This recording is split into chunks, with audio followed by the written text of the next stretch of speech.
10.1-এর 2 নম্বর অঙ্কটিতে বলা আছে একটি 2 নম্বর, এটা 3 নম্বর অঙ্কটা।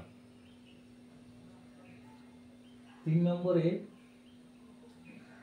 হচ্ছে সুবীর কাকা 176 টাকা মূল্যে একটি ঘড়ি বিক্রি করেছেন। তিনি যদি ঘড়ি বিক্রি করে 12% ক্ষতি হয়, তাহলে তার হিসাব করে দেখি তিনি কত টাকায় ঘড়িটি কিনেছিলেন। তো আমরা এখানে গণিতের ভাষায় এরকম ভাবে লিখব, গণিতের ভাষায় সমস্যাটি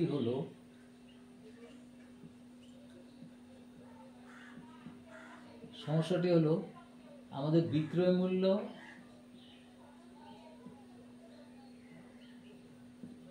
ক্রয় মূল্য।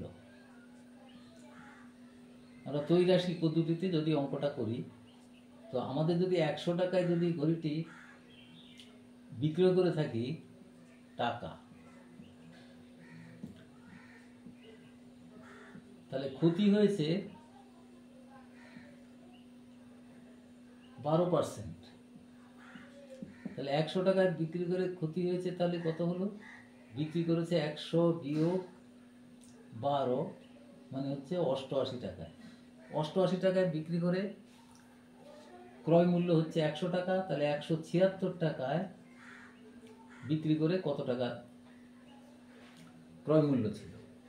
তাহলে আমরা বিক্রয় মূল্য এবং ক্রয় মূল্যের মধ্যে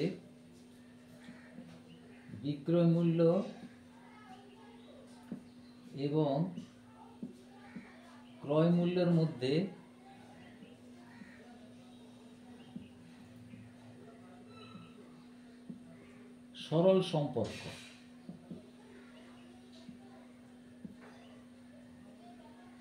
তাহলে এটাকে যদি আমরা x ধরি ক্রয় মূল্যটাকে, তাহলে x/100 সমানুপাতিক সম্পর্ক হচ্ছে 176/88। তাহলে x = হবে 1 নম্বর অনুপাতটা হলে 4 নম্বর দিয়ে ভাগ, আর 2 গুণিত 2 নম্বর অনুপাত এবং 3 নম্বর অনুপাত গুণফল থাকবে। তাহলে এটা একসঙ্গে 2, তাহলে x = হচ্ছে 200, অর্থাৎ ক্রয় মূল্য 200 টাকা। এই হলো 3 নম্বরের অঙ্কটা।